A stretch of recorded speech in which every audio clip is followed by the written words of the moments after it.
Bueno, buenas tardes a todos de nuevo. Vamos a comenzar la clase, la parte número 2 de la extracción o realmente es la parte de extracción y de purificación de la stevia o de los polvos de stevia a partir de justamente de las hojas, ¿sí?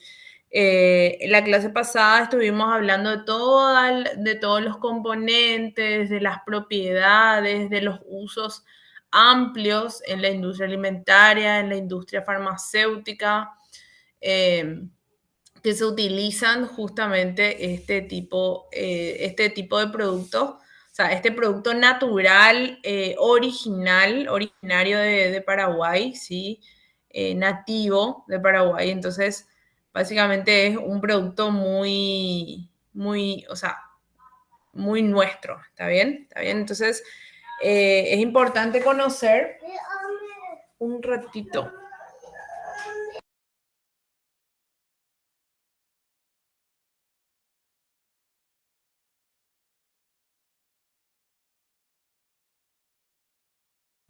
Un ratito me esperan. Tuve acá un inconveniente, ya estoy.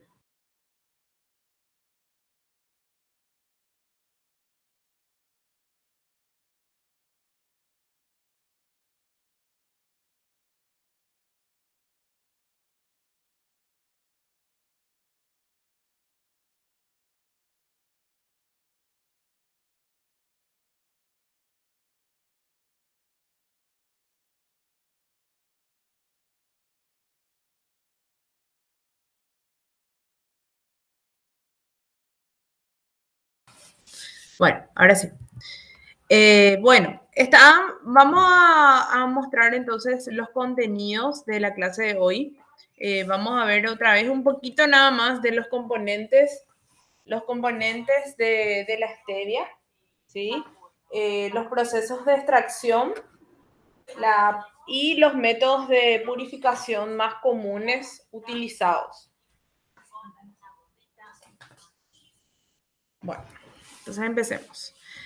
Los estebioglicósidos a extraer, o también le llamamos glicósidos o glucósidos, también se le puede denominar. Básicamente eran todos estos glucósidos, ¿sí? El estebiósido, que estaba en mayor proporción en peso seco de la hoja, el rebaudiósido A, rebaudiósido C, rebaudiósido E, otros tipos de rebaudiósidos también pueden existir en menor proporción, y el dulcósido A, ¿está bien? De todos estos glucósidos, el rebaudiósido A es el que tiene mayor dulzura, ¿sí? Y no tiene ese sabor amargo o el sabor metálico que habíamos mencionado la clase pasada, ¿sí? También la stevia tiene otros componentes que habíamos mencionado, los bioflavonoides, tiene minerales, esteroles, proteínas, ácidos orgánicos, sales orgánicas, fenoles, aminoácidos, ¿sí? Entonces tiene una gran cantidad de otros componentes que están dentro de la hoja, además de los compuestos orgánicos que también tiene de por sí cualquier material de la naturaleza orgánica, ¿está bien? Entonces, vamos a resumir el proceso industrial que se utiliza para obtener el polvo de stevia, que es normalmente lo que se vende. Si es el polvo de stevia, normalmente es el que se utiliza o que se comercializa, o también se comercializa en forma líquida. Pero normalmente las purificadoras de esta stevia, eh, su producto final es el polvo de stevia. Entonces, a eso es lo que vamos a llegar hoy con los procesos que vamos a estudiar, o las etapas del proceso en síntesis. Bueno, todo empieza con la molienda, una molienda de las hojas, ¿sí? Con la molienda de la hoja, justamente ¿para qué? Para poder reducir el tamaño de las hojas, tener un mayor área de contacto. Ahora vamos a ver bien los equipos que se utilizan normalmente, ¿sí? Pero ahí inicia Antes de esta molienda inclusive, puede llegar a existir un secado de las hojas antes de la molienda. Entonces, ese secado normalmente se hace para evitar descomposiciones de las hojas, putrefacción, como es algo orgánico. Si tiene algo de humedad, ya va a poder, justamente, se va a poder descomponer muy fácil. Bueno, luego tenemos la parte de extracción, que normalmente se puede hacer mediante solventes orgánicos. No es muy similar a los aceites, pero pueden usarse también solventes orgánicos menos tóxicos normalmente. Y también se puede hacer mediante fluidos supercríticos, que ahora vamos a ver de qué se trata, ¿sí? Normalmente esta extracción puede durar hasta 3 horas y puede usarse temperaturas que rondan los 60 grados centígrados. Luego de la extracción se hace una precipitación de impurezas, normalmente con sales básicas, ¿sí? Se elimina todo lo que sea, lo que pueda precipitar, básicamente, mediante justamente el añadir sales básicas. Y luego de este proceso de precipitación existe un proceso intermedio de decoloración, ¿sí? Que puede ser opcional. Normalmente la purificación, o sea que es posterior a la precipitación, ya está incluido esta decoloración, ¿sí? Entonces, normalmente si en la purificación no conseguimos extraer el color, los pigmentos, especialmente clorofila, que es el color verde de las hojas, ¿sí? Si no podemos extraer en la purificación, que es en la etapa posterior, entonces se hace este proceso de decoloración, ¿sí? Para poder tener un polvo básicamente blanco o sea, que se vende como blanco, pero hay veces que se puede vender con un color característico, ¿verdad? Pero no necesariamente es siempre casi se vende como un color blanco, o sea, como un polvo de color blanco. ¿Ven? Entonces, hay que tener en cuenta eso. Luego, o sea, como estaba diciendo, la purificación, eh, en cuanto a, en cuanto a la purificación, hay diferentes tipos de métodos de purificación y se pueden combinar inclusive estos métodos que hoy vamos a ver también. Podemos tener membranas, podemos usar zeolitas, o sea, medios de filtración, podemos usar intercambio iónico, podemos usar fluidos supercríticos, ¿sí? Todo eso son purificaciones o métodos de purificación. Luego de la purificación se hace la cristalización, que básicamente es una concentración del extracto hasta llegar al punto de saturación para generar los cristales, o sea, los cristales de glucósidos y posteriormente secar estos cristales y obtener un producto básicamente con una humedad muy baja, ¿sí? Cercano a los 5 o menor a 5% de humedad. ¿Bien?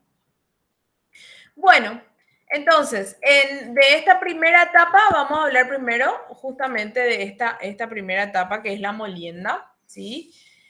En la molienda normalmente se utilizan molinos de discos o de cuchillas, ¿sí? Que básicamente, o sea, es opcional, pero es importante hacer la trituración justamente para aumentar el área de contacto de las hojas. Al triturar esas hojas, podemos obtener justamente un área de contacto mayor y por ende vamos a aumentar también la eficiencia de extracción, ¿sí?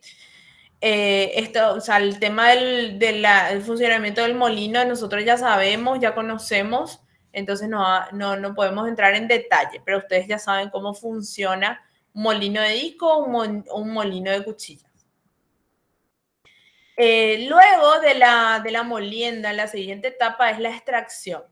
Normalmente la extracción estas hojas trituradas son introducidas a estos tipos de extractores agitados, ¿sí? Que están en constante agitación y tienen un fondo falso. Un fondo falso quiere decir que tiene como una rejilla, ¿sí? En donde se retienen normalmente los sólidos y pasa solamente el líquido, ¿sí? Entonces es como una malla, acá como les puse luego, que es de acero inoxidable, que retiene justamente las hojas que fueron infusionadas o fueron o estuvieron en contacto con el solvente o con el extracto, que normalmente suele ser agua en esta primera etapa.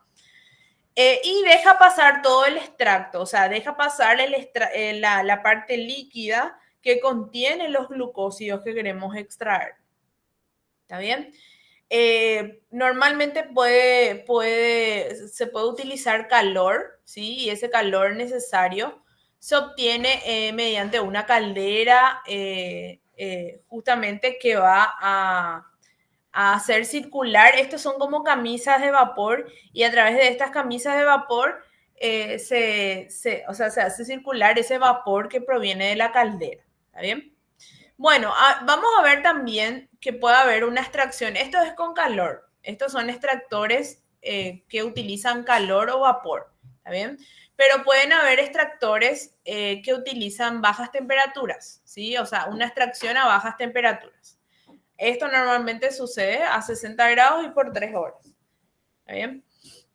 Y acá es otro, o sea, esto también me olvidé de decirles que el proceso de extracción mejora cuando tenemos un pH ácido. ¿Qué quiere decir pH ácido? pH entre 2 y 3, ¿sí? ¿Y cómo se logra eso? Añadiendo justamente un solvente como ácido fosfórico o ácido cítrico, ¿sí? A los diferentes extractos para bajar el pH del mismo. Bueno, entonces, después tenemos, o sea, en esta parte, esto es lo que les quería mostrar, este extracto continuo en contracorriente, que es un extracto por enfriamiento, ¿sí? En el cual el solvente normalmente se inyecta a una temperatura baja, entre 2 y 6 grados, ¿sí? Y se extrae a esa temperatura compuestos inclusive indeseables, por ejemplo, lípidos. Entonces, ay, perdón. Es más o menos como el winterizado. No sé si se acuerdan cuando, no sé si ya estudiaron luego también. La parte de winterizado del aceite se hacía a bajas temperaturas justamente para hacer precipitar algunos componentes como lípidos, ¿sí? Y normalmente los lípidos, yo no quiero extraer los lípidos en la stevia, ¿sí? O sea, yo quiero sacar los lípidos y cualquier otro componente que no sea los glucósidos o los componentes dulces de la stevia. Entonces, con eso, con este yo puedo llegar a eliminar estos compuestos de alto peso molecular, que son los lípidos, ¿sí? A bajas temperaturas. Acá es importante la relación que existe entre la parte sólida, o sea, la alimentación de los sólidos y el solvente. Esa relación de hoja, ¿sí? De sólido, de hoja de stevia y agua, normalmente agua, lo que se utiliza, tiene que ser más o menos del 5%, o sea, muy bajito tiene que ser la cantidad de sólidos con respecto al solvente, ¿sí? ¿Por qué? Porque si yo tengo poca cantidad de solvente, ¿sí? Y demasiada cantidad de hoja, va a disminuir la extracción, o sea, la eficiencia de extracción de esos componentes justamente que yo quiero extraer.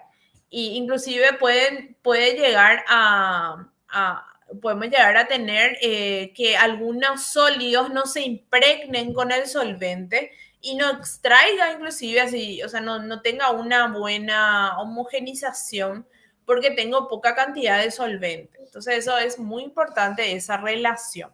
¿Está bien? Acá en la precipitación exactamente de las impurezas, además que se hace a temperatura baja, se puede añadir hidróxido de calcio, ¿sí?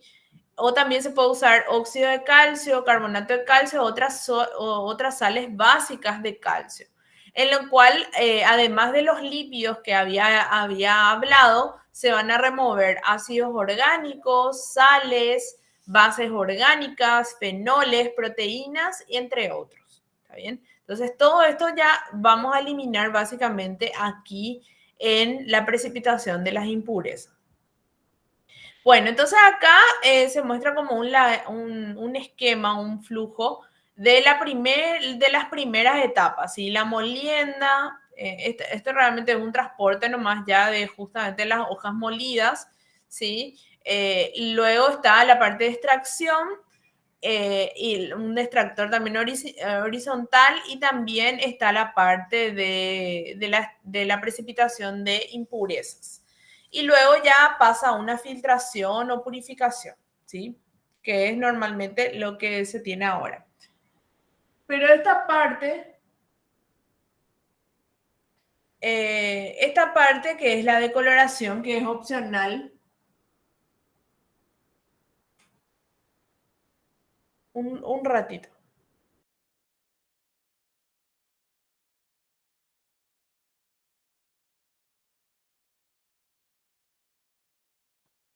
Bueno, entonces esta decoloración normalmente se hace con un tanque de coloración donde se puede añadir componentes, ¿sí? Como el sulfato de aluminio, una solución realmente de sulfato de aluminio al 1%, y también se puede utilizar o puede haber eh, ¿cómo se dice? Como una mezcla en estos tanques de decoloración con carbón activado, ¿sí?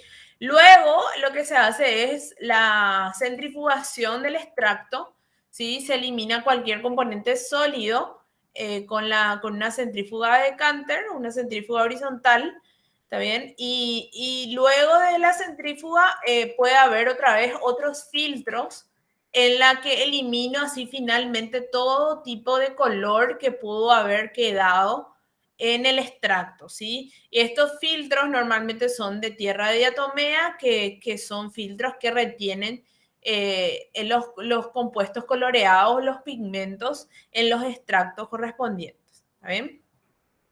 Bueno, después de esta decoloración, que como les dije, esta decoloración puede estar dentro del proceso de purificación del extracto, que es para obtener este polvo blanco, básicamente el extracto a partir de las hojas. Entonces, estos métodos de purificación pueden estar incluidos en la parte de decoloración, ¿sí? Pero existen métodos convencionales que normalmente se emplea tanto a nivel industrial como también a nivel de laboratorio, ¿sí? Básicamente utilizan algunos solventes orgánicos que pueden ser costosos, algunos pueden ser tóxicos, ¿sí? Que pueden ser nocivos justamente para la salud humana, ¿está bien? Y para el medio ambiente en sí. También esta extracción o esta purificación, ya, esto es purificación, ya hicimos la extracción, ahora nos vamos a la purificación. Entonces, esta purificación puede llevarse a cabo a temperaturas elevadas también, que acelera justamente, o sea, puede afectar a la degradación de los compuestos glucósidos y también formación de algunas impurezas por las elevadas temperaturas, una desnaturalización de proteínas que pudo haber quedado, ¿sí? Entonces, no es tan recomendable usar elevadas temperaturas. Bueno, la extracción que habíamos visto inicialmente se puede usar solamente agua, ¿sí?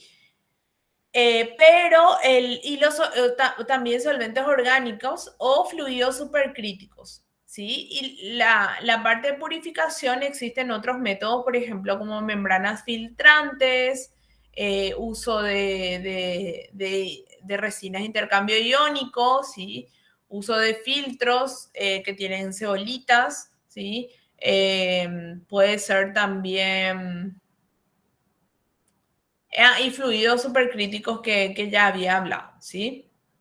Entonces acá les voy a mostrar justamente todos los métodos de extracción, ¿sí? Uno de los métodos es el de purificación. Ay, siempre me confundo. O sea, la purificación estábamos hablando. Uno de los métodos de purificación puede ser seguido con una purificación por solvente, ¿sí? En la cual acá ya se usa ya agua caliente que puede llegar a lograr una extracción o una purificación del 93 a 98% de efectividad, no de pureza, ¿sí? De efectividad. Normalmente se hace como una infusión. Es como cuando nosotros hacemos un té, ¿verdad? Y tenemos, o sea, ponemos un saquito de té en agua caliente, ¿sí? Y el agua, que era antes transparente, se vuelve toda del color que estamos usando el té, ¿verdad? O sea, dependiendo del té, ¿sí? Se puede volver marrón o un poquito anaranjado o rojo, algunos de rosa mosqueta, por ejemplo, que quedan rojo. Entonces, básicamente la purificación se hace de la misma manera como una infusión, ¿sí? Es mucho más económico hacer con esta purificación por solventes, sí, pero se asegura también que no se tendrán problemas con la desnaturalización de algunos compuestos deseados, que son los glucósidos especialmente. La desventaja de estos solventes es que el tiempo que se requiere para extraer o para purificar los glucósidos es muy elevada y depende justamente de la masa, ¿sí? De la masa que se obtiene. ¿Sí? Mientras más masa, más tiempo necesitamos para purificar los solventes. Y también necesitamos una cantidad considerable del solvente en cuestión. Luego tenemos los procesos por membranas, ¿sí? Que eso vamos a ver ahora más en detalle. También tenemos la absorción cromatográfica, que básicamente esta absorción es donde se introduce a una columna cromatográfica en fase estacionaria. ¿Sí? En fase estacionaria quiere decir que todas las condiciones permanecen constantes en el tiempo y que constituye básicamente una base, esa columna de sílica, ¿sí? Donde se captura o se absorbe los glucósidos y luego tenemos que extraer, ¿sí? O desorber o eludir, también se le dice, los glucósidos mediante un solvente con polaridad intermedia, ¿sí? Y se separa normalmente del solvente ya extraído por evaporación. O sea, se evapora el solvente y se tiene el extracto puro, básicamente. Luego tenemos el de intercambio iónico, que es eso que vamos a ver también ahora más en detalle.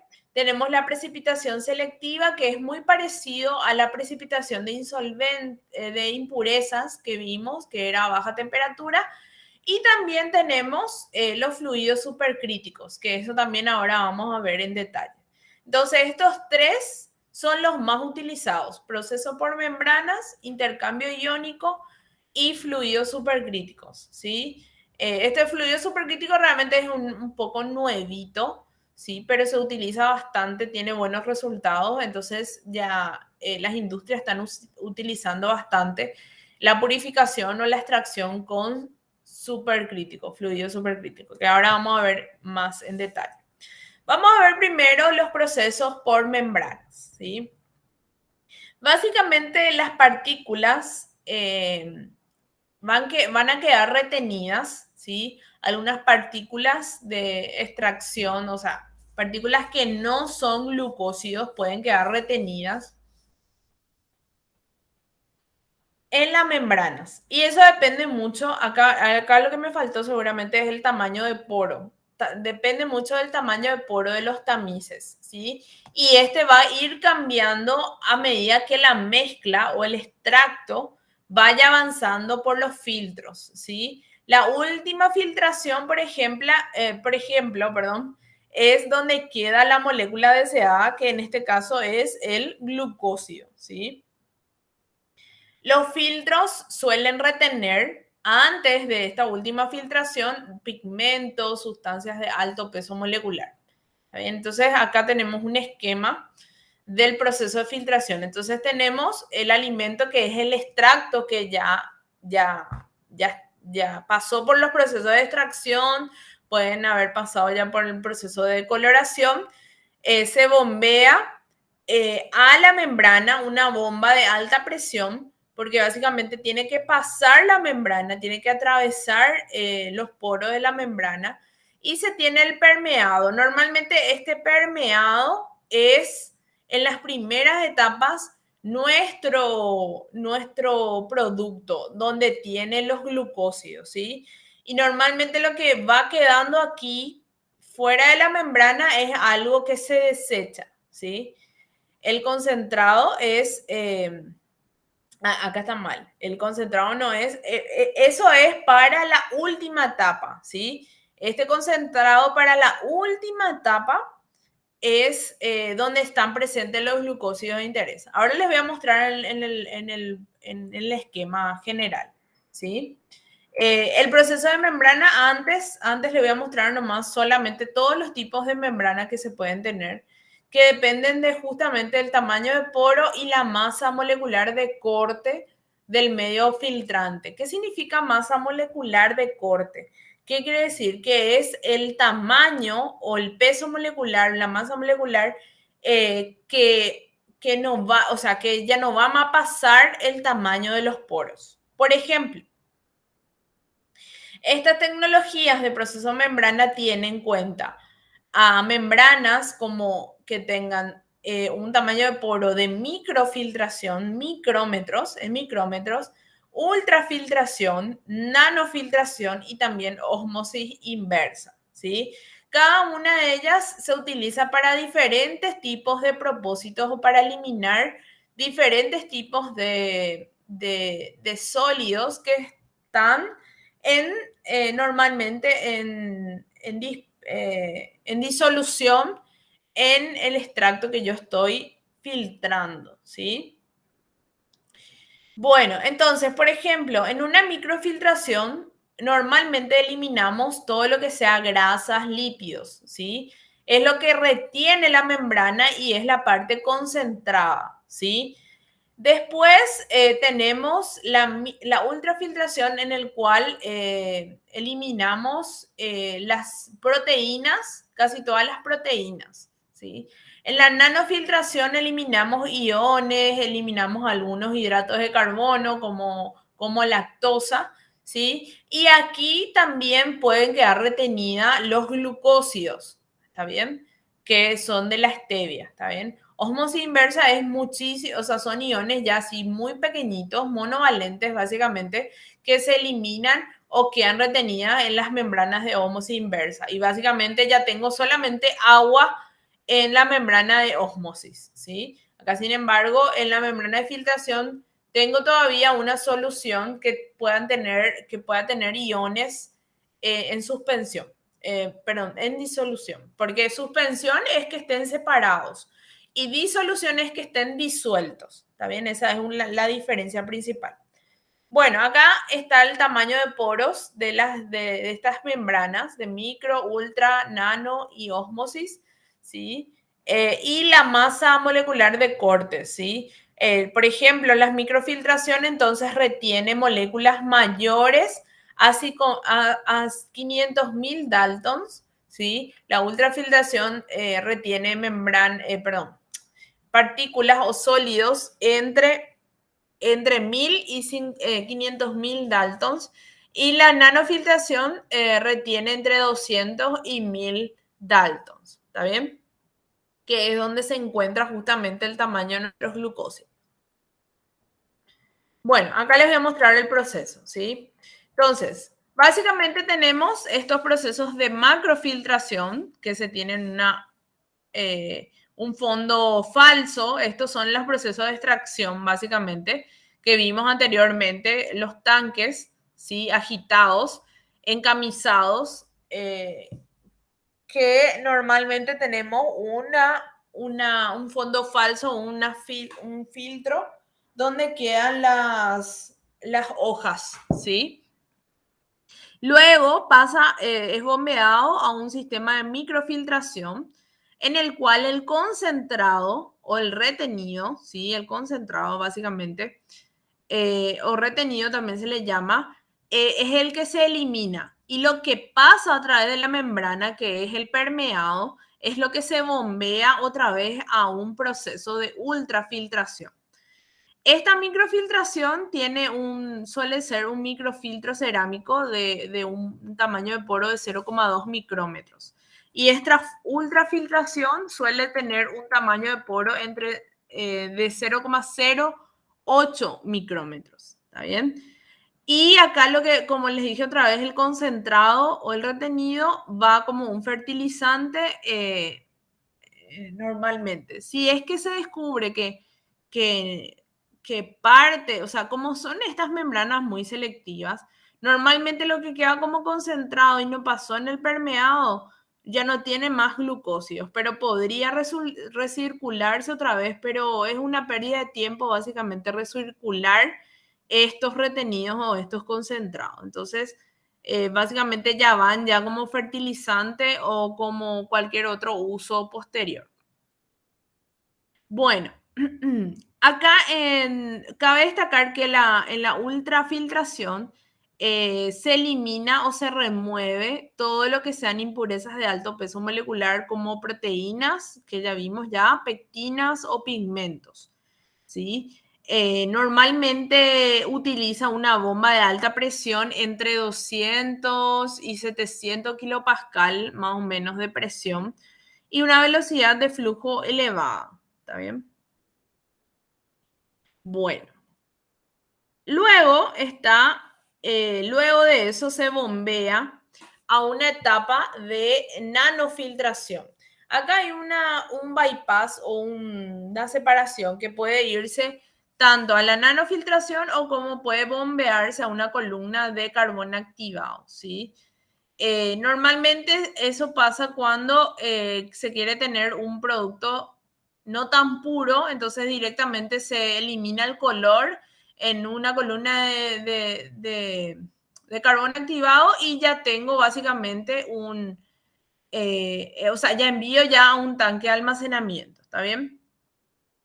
Y en la nanofiltración en el cual yo tengo un poro de 0,035 micrómetros, en el cual el permeado, como les había dicho, lo que pasa a través de la membrana es lo que va como agua de riego o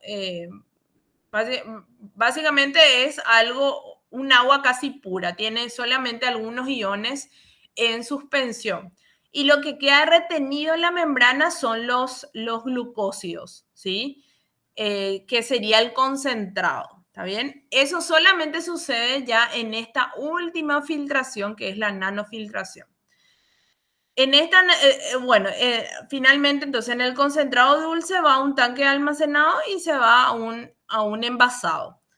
Posteriormente esto puede ir a una evaporación, ¿sí? Y se puede tener un solvente, o sea, perdón, un extracto purificado mucho más concentrado.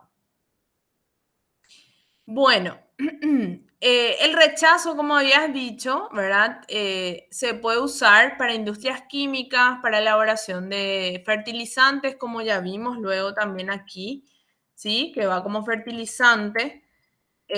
También puede ir como agua de riego, que aquí vimos. O sea, nada no se desperdicia, ¿sí? A pesar de que se usa mucho solvente, normalmente agua, ¿sí? Nada no se desperdicia o se elimina de esa manera al ambiente, ¿está bien? Se usa como abono, se usa como fertilizante, como agua de riego, ¿sí? Y básicamente este producto va al tanque, un tanque de acero inoxidable, en el cual se puede convertir en jarabe con un evaporador de este tipo, ¿está bien? Bueno, acá les muestro otra vez el proceso completo, ¿sí? De las stevias, a partir de stevia seca, la extracción, la filtración, la macrofiltración, ¿se acuerdan con el fondo falso? La microfiltración, la ultrafiltración, la nanofiltración Luego tenemos la cristalización, ¿sí? Que básicamente es como una concentración hasta el punto de saturación. Tenemos los cristales, finalmente el secado y se puede hacer una pulverización también del mismo, que es más que nada es un secado de nuevo. Y ahí finalmente tenemos el edulcorante de mesa en forma de polvo. Bueno, veamos ahora el otro método de purificación que es el intercambio iónico. Básicamente el intercambio iónico es una absorción química, es algo químico, que ocurre en un intercambio iónico en puntos definidos en la resina. Se usan resinas de intercambio iónico en el cual se eliminan impurezas, ¿sí? Estas resinas pueden ser de ácido fuerte, normalmente son de ácido fuerte y después se utilizan resinas de intercambio iónico de base débil, ¿está bien? Entonces, esa es la diferencia. O sea, primero se utiliza una resina aniónica y luego normalmente una resina catiónica. ¿Sí? Catiónica y aniónica, perdón, me equivoqué.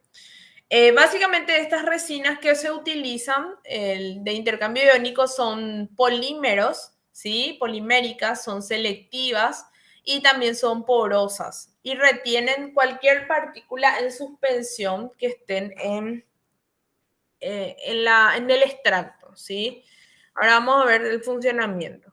Primero que nada tenemos una torre de absorción, ¿sí? En la torre de absorción es donde se carga la columna de resina de una pulgada de diámetro, o sea, tiene también una resina donde justamente se retienen los glucósidos. Dentro de esa resina entonces se retienen los glucósidos. Y básicamente lo que se elimina, ¿sí? El líquido de salida se descarta, ¿sí? Y se retiran los glucósidos, los estebiósidos, ¿verdad? Que están dentro de las resinas con metanol, ¿sí? El metanol es lo que hace disolver otra vez los glucósidos y eliminar de la torre de absorción, lo que es una desorción, básicamente. Luego tenemos resinas catiónicas y aniónicas, ¿sí? La catiónica, básicamente, se utiliza una dilución de etanol al 60% de Gay-Lussac, ¿sí? Y el eluido de la columna contiene justamente el estebioglicosio desorbido. Entonces, lo que yo hago es, esto que salió de la torre de absorción, envío a la resina catiónica, se retiene en la resina catiónica, ¿sí? Y hago pasar etanol al 60% para poder justamente eluir o eliminar o desorber, podemos decirlo de diferentes maneras, disolver otra vez los estebioglicósidos y enviarlo a una resina aniónica. ¿Está bien? Bueno, al enviar a la resina aniónica, lo que hacemos otra vez es retener algunas impurezas. Lo que se hace normalmente es lavar esta resina y luego se hace se lava otra vez con una solución alcohólica al 60% porque es un solvente que disuelve solamente stevia y algunos que otros componentes. Entonces, por eso se usa el alcohol al 60%, ¿sí? Normalmente etanol es lo que se utiliza, ¿está bien? Entonces, se extrae, se coloca en la columna de nuevo, se eluye con alcohol y el extracto aún no se encuentra totalmente clarificado al pasar por esta resina de intercambio aniónico. Y entonces vuelve otra vez a un lecho posterior a esta resina aniónica, pasa a un filtro de carbón activado para poder justamente tener ya un líquido purificado. Y normalmente podemos tener un producto de pureza del 95%, que ya es bien elevado, ¿sí? Acá es importante tener en cuenta cuáles son, o sea, acá después les voy a anotar qué son lo que se eliminan en estas resinas. Se eliminan ácidos orgánicos, sales inorgánicas, se eliminan fenoles, se eliminan, por ejemplo, proteínas también, aminoácidos, entre otros. ¿Está bien?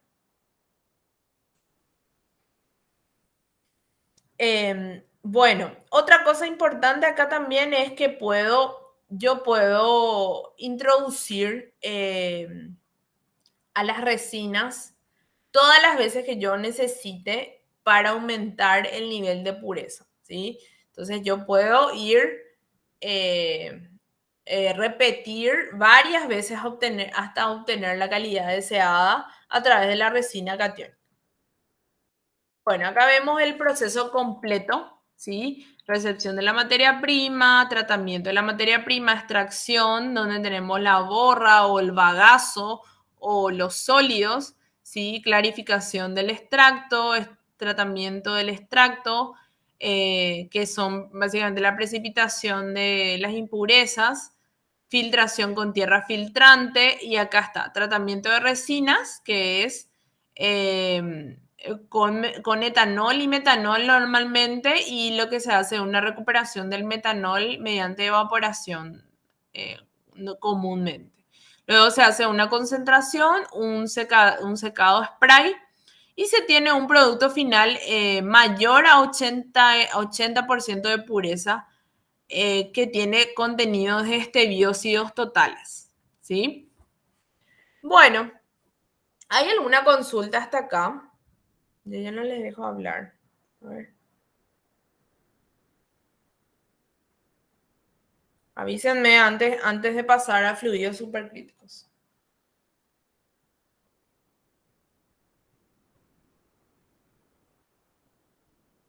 Bueno, al parecer nada. Bueno, vamos a seguir entonces. Dale, gracias, Lía. Ahí me escribió Lía.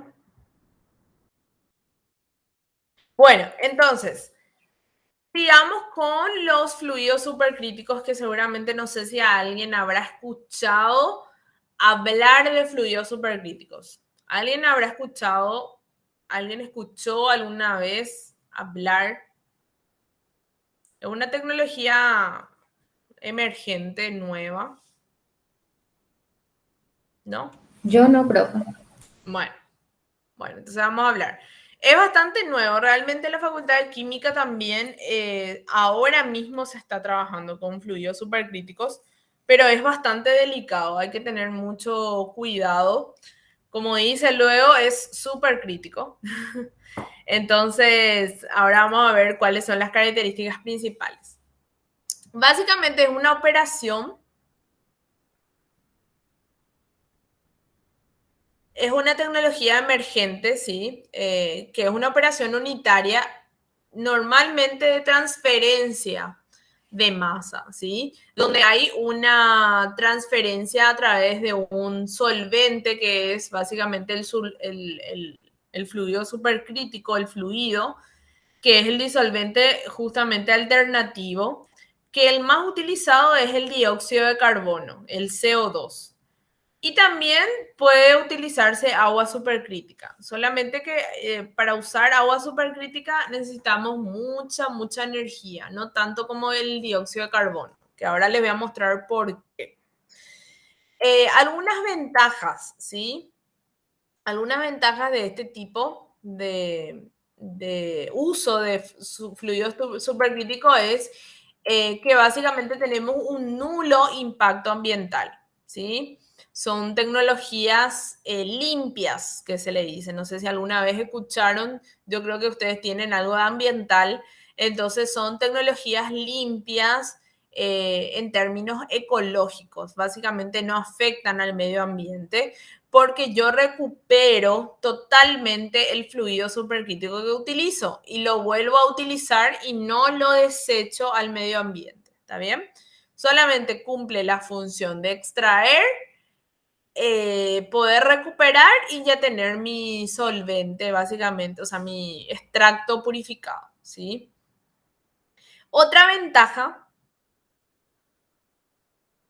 es la eliminación rápida del exceso de supercrítico por simple despresurización y también la recolección justamente inmediata de los analitos concentrados. ¿Qué significan los analitos? Los glucósidos o los estebioglicósidos rápidamente, o sea, nosotros recuperamos el fluido y ya tenemos ya justamente la concentración de estos glucósidos, ¿está bien? Básicamente estas restricciones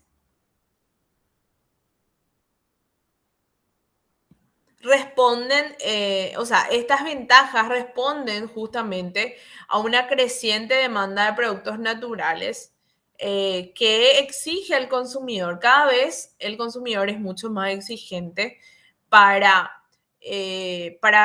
para justamente amigable al medio ambiente, ¿sí? Por sobre todo, que no afecte, que no tenga un impacto ambiental el proceso. Muchos buscan, por ejemplo, productos orgánicos, muchos buscan, por ejemplo, que hay algunos que, por ejemplo, les pongo nomás un ejemplo alimentario, ¿verdad? De las gallinas. Dicen huevos de gallinas felices, ¿sí? Más o menos porque, o sea, porque la industria así de todo lo que sea pollos, de gallinas, eh, no sé si no tienen como tiene un nombre, bienestar animal, ¿sí?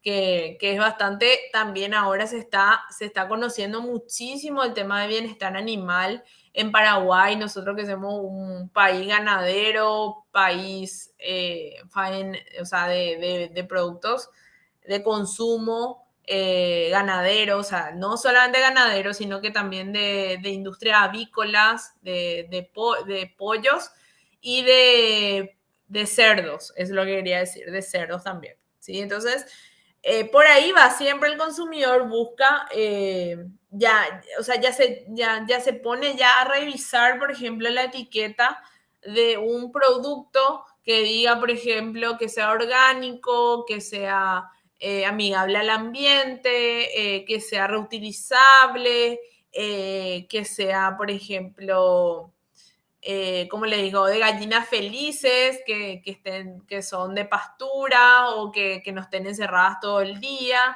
Y bueno, todos esos básicamente son lo que busca ahora el consumidor y a eso hay que apuntar, ¿verdad? Porque cada vez el consumidor es más consciente de los impactos ambientales que suceden en nuestro universo, en nuestro mundo. ¿Está bien? Bueno, entonces estos fluidos supercríticos nace justamente como una tecnología emergente que básicamente es un proceso de nulo impacto ambiental. Bueno, ahora vamos a ver por qué. Este es un esquema que no sé si alguna vez vieron, pero sí me imagino que alguna vez conocieron cuál es el punto triple del agua. Seguramente cuando ingresaron habrán estudiado así por lo menos una ojeada del punto triple del agua, no necesariamente del agua, pero casi todos los compuestos tienen un punto triple, ¿sí? Y también tienen un punto crítico, ¿sí? Y estas son las curvas de cambios de fase o sea, que casi todos los compuestos se comportan más o menos similar a estas curvas, ¿está bien? En el cual inicialmente tenemos una fase, podemos tener hacia acá una fase sólida, acá por el medio la fase líquida y la fase gaseosa acá en la parte inferior, ¿sí? Entonces, a medida que yo, por ejemplo, tengo una fase sólida, ¿sí? A medida que yo a una presión determinada aumento la temperatura, voy a pasar a la fase líquida.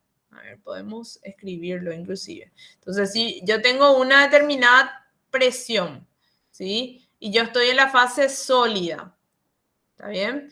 Y a medida que aumento la temperatura, voy a quedarme en esta fase líquida.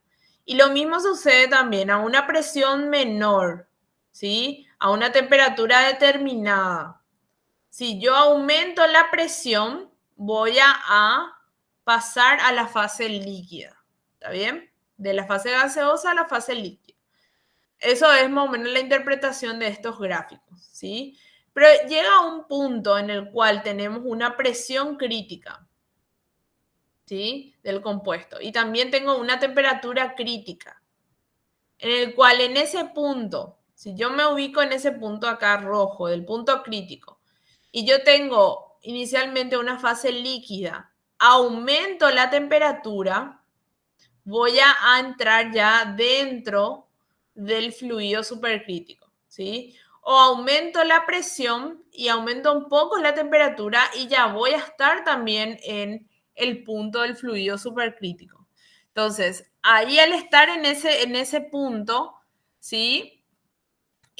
Puedo utilizarlo justamente en condiciones de temperatura y presión superiores al punto crítico, en el cual yo puedo extraer algunos componentes de interés, ¿sí?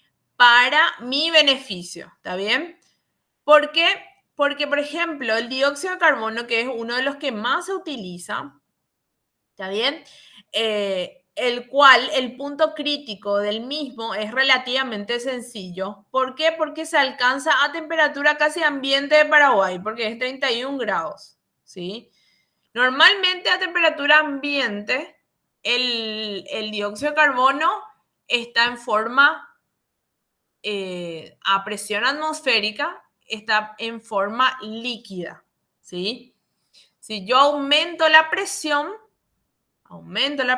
a temperatura crítica, ¿verdad? La temperatura crítica del dióxido de carbono entonces es 31. Si yo aumento la presión, voy hacia el lado líquido. O sea, yo convierto de gas a líquido. ¿Está bien? Entonces, eso es lo que sucede con el dióxido de carbono. ¿Está bien? Entonces, temperatura casi ambiente y presión, esto no sé cuánto es en el sistema internacional, pero podemos averiguar cuánto es la presión del dióxido de carbono en el sistema internacional. Acá tengo en PCI. ¿Está bien? Bueno, vamos a mostrarles el proceso. Este es más o menos el esquema del proceso de extracción con fluidos supercríticos. Consiste en 4 etapas principales, ¿sí? Primero tengo una presurización, ¿sí? Yo tengo el efluente acá, la entrada de efluente, en el cual yo tengo una presurización, en el cual es alcanzar la presión necesaria del solvente para la extracción de los tebioglicosidos en este caso, ¿sí? Por medio de un compresor, que es este compresor que tenemos acá. Entonces aumentamos la presión, vamos, y aumentamos la presión, estamos todavía en estado líquido, en este caso el dióxido de carbono, ¿sí? Y luego hago un ajuste de temperatura, ¿sí? Aumento, llego a un punto, ¿sí? Acá está el punto crítico, ¿sí? Llego a un punto donde aumento la temperatura, justamente, mediante intercambiador de calor. Acá tenemos un intercambiador de calor y voy a una columna de extracción, ¿sí? Con esa alta presión y alta temperatura. Acuérdense que la temperatura no es tan elevada. O sea, dice aumento de temperatura, pero pónganle que aumenta de 10 a 30 grados. ¿Está bien? Entonces no es tan elevado que digamos. La presión sí podría ser muy elevada. ¿Está bien? Bueno, luego de este ajuste de temperatura va a la columna y ahí se alimenta las hojas o el extracto de stevia. El extracto de stevia. ¿Está bien? Ahí se alimenta el extracto de stevia junto con el dióxido de carbono, en este caso que estamos analizando el dióxido de carbono, en la columna de extracción. En la extracción se lleva a cabo justamente a alta presión, ¿sí? En el cual la tapa, el fluido se entra en contacto justamente con el solvente y se arrastra el soluto de interés, ¿sí? Entonces, al arrastrar, al salir de la columna, cuando están, cuando ya estuvieron todos en contacto, La separación ocurre, ¿verdad? Mediante una separación de la sustancia extraída, o sea, el producto puro o el estereoglicósido puro, ¿sí? Y el solvente se extrae mediante cambios de presión y de temperatura, o sea, hay una descompresión y hay una condensación, o sea, una disminución de temperatura. Y vuelvo otra vez, justamente eso es lo excelente de volver otra vez al mismo fluido y volver otra vez a empezar el proceso. ¿Está bien?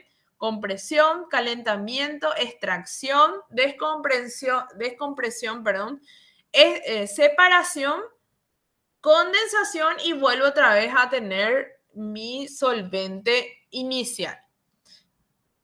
Básicamente es muy bueno el tema de la extracción de fluidos por supercríticos, perdón, supercríticos. Bueno, pero hay algunas desventajas, no es todo color de rosas, como siempre decimos. Hay algunas desventajas. Una de las primeras desventajas es la alta inversión en el montaje del equipo de extracción. O sea, todo esto implica una inversión bien elevada, altos compresores, manejar, por ejemplo, un intercambiador de calor que maneje un fluido de alta presión para elevar la temperatura, una columna que maneje un fluido que tenga también elevada presión, ¿sí?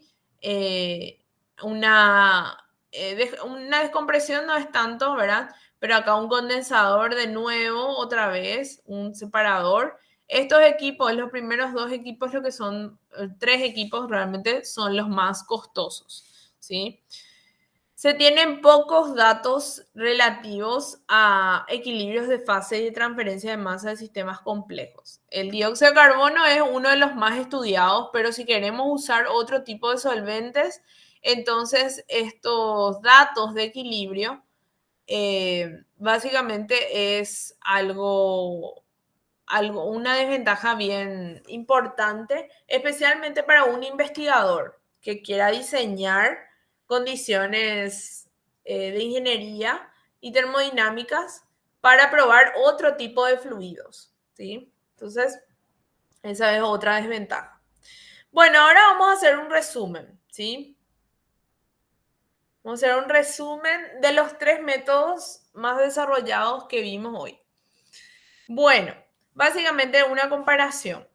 Entonces, respecto a la presencia de agentes tóxicos, básicamente tenemos que las membranas es un proceso emergente que básicamente no tiene agentes tóxicos. Los fluidos también, los supercríticos también.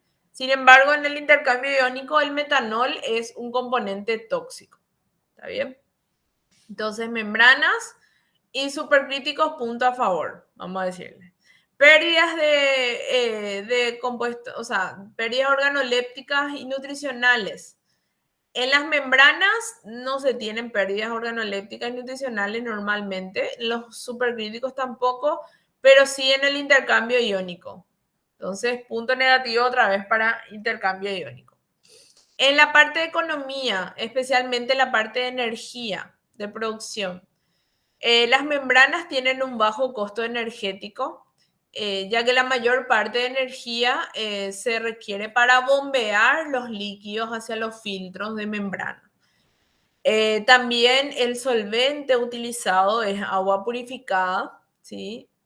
Recirculada normalmente, que es de bajo costo energético y es económico también. En los fluidos supercríticos, en cuanto a economía y energía, se tiene un gasto enorme de energía, ¿sí? Para llegar justamente llevar a los disolventes en el punto crítico, ¿sí? Alta presión, altas temperaturas, ¿sí? Para intercambio iónico también tenemos un gran gasto de energía debido a los calentamientos, enfriamiento de fluidos. También tenemos gasto de energía en disolventes orgánicos, a recuperación de algunos disolventes. que se utilizan en condiciones ideales en cada proceso. Respecto a la continuidad del proceso, ¿sí?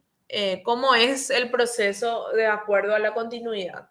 En los procesos de membrana son procesos continuos, ¿sí? El material fluye constantemente a través de las operaciones, permitiendo justamente el aprovechamiento de todas las maquinarias, no teniendo nada obsoleto, y el abastecimiento constante también a la cadena. También lo mismo pasa con los fluidos supercríticos. Puede que haya en los fluidos supercríticos un poco más de mantenimiento porque se usa mayores condiciones de operación, ¿sí? Y en el de intercambio iónico sí se requiere tiempos de reposo, de absorción, por ejemplo, ¿sí? Para la reacción química puede llegar inclusive a 2 días de reposo para poder justamente absorber o que pueda quedar mucho en las resinas de intercambio iónico, ¿está bien? Y respecto a la producción, las membranas, el proceso puede ser fácilmente ampliado, ¿sí? ¿Qué quiere decir eso? Que podemos tener filtros de membranas de gran capacidad, o sea, podemos tener, por ejemplo, aumentar el área de contacto o la superficie de contacto con la membrana y podemos justamente aumentar la capacidad de producción, ¿sí? Respecto a los fluidos supercríticos, son lotes pequeños utilizados, no son muy elevados, porque necesitamos tiempos de reacciones químicas y necesitamos grandes cantidades de agentes, o sea, del fluido supercrítico que interviene justamente en la extracción del estevioglicosio, ¿sí? Entonces, es muy costoso implementar un aumento de producción, porque tengo que aumentar también el tamaño de mis equipos. Entonces, eso hay que tener en cuenta justamente en fluidos supercríticos. Y lo mismo también para intercambio iónico. También se utilizan lotes pequeños porque al aumentar, yo aumento la cantidad de resina que tengo que utilizar, la cantidad de solvente que yo tengo que utilizar. Todo aumenta cuando aumento mi producción. ¿Está bien? Bueno, ¿alguna consulta? ¿Está aquí? Aquí terminó. Hoy no hacemos ejercicios. ¿Consultas? Bueno. Por mi parte, no, profe. Yo Dale. tampoco, profe. Bueno, gracias. Entonces, voy a detener la grabación.